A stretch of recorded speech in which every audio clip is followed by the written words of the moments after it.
During slavery, there was something called the Seminole Wars.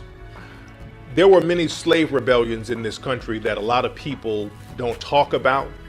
In the 1800s, there were really a lot of slave rebellions, and people were very nervous about what was going on, what had gone on in Haiti, because Haiti had made themselves independent by having a big slave uprising.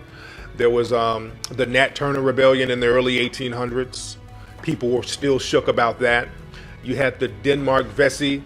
He was going to have a slave rebellion in South Carolina. That got foiled, but they had up to 9,000 people ready to put in work. So a lot of people were very nervous about slave rebellions in this country. The Seminole War, it was a war of Native American and black people mixed together, calling themselves Seminoles, because there's no such thing as a Seminole Indian.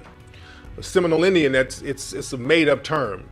A Seminole basically means runaway by definition. A lot of black people were fighting for their freedom. The image of black people just sitting around waiting on people to free them, that's an image to keep us submissive. It was also not economically feasible because of the rebellions that were going on. See, we're not talking about just slavery. We think there was slavery and there was a couple of rebellions like Nat Turner, who, by the way, my wife is a descendant of Nat Turner.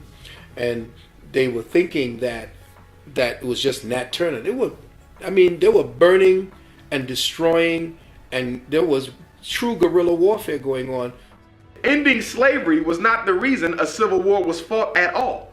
The Civil War was fought to bring the South back into unison with the North and to destroy the economic advantage that the South had due to slavery. They cared nothing about the lives of black people. They cared nothing about the way that we were treated. They cared nothing about African life. It was not about protecting us because they had somehow waken up and realized that we were human beings too. No, the South was growing too powerful. Capitalism started to rise. But what began to happen is that in capitalism rising, it began to stifle capitalism, because capitalism demands, as an economic system, that people are always trying to rise to the higher. They're competing. Competition fuels capitalism. But if you could buy an African for $300 and then pay somebody for 20 years $300 a year, which would you do? You'd buy someone one time for $300. But that's going to stifle capitalism, because what's going to happen is there's going to be no competition, because what European is going to compete for a job that they could buy an African to do? So the North said, look, enslavement of African people is stifling capitalism. And so the South said, so what you want me to do? They said, well, you got to free your Africans. I said, free my Africans? Well, how am I going to get my money? North said, don't worry about it, we'll take care of it. They said, we don't trust you. No, we're not going to sell our, we are not going to stop enslaving Africans. We're just not going to do it. North said, but you have to, because it's going to stifle capitalism, and we're going to choke with overproduction without an ability to sell what we're South said, but that's not my problem, because I can sell my raw materials any place in the world. The North said, but then what would happen to us? We have factories. The South said, well, that sounds like a personal problem to me. I don't care what happens to you. North said, but you can't do that. South said, we're going to do that. We're not freeing Africans. They said, you got to free Africa. We're not freeing. In fact, the South said to the North, I'm tired of talking to you. I'm going to secede. I'm not even going to talk to you no more. In fact, I'm not even part of what your colonies are anymore. North said, you can't do that. South said, watch. That started the Civil War. Well, one of the big things that occurred right at the end of the Civil War was that Europeans began to form unions. In fact, the workers' union is an outgrowth of slavery and the Civil War.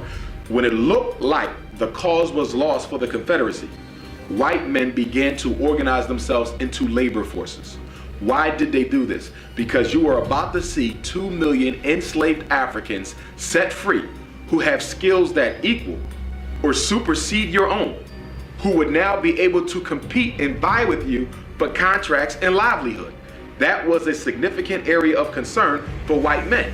Okay, so if I was a European who was looking for work, couldn't find any because it had already been hired up to the slaves of a certain master. So when the Civil War came about and when slavery was about to end, that intensified, because now slaves would be aggressively looking for work, because when slavery ended, they had nothing to which they could claim their own to make a living.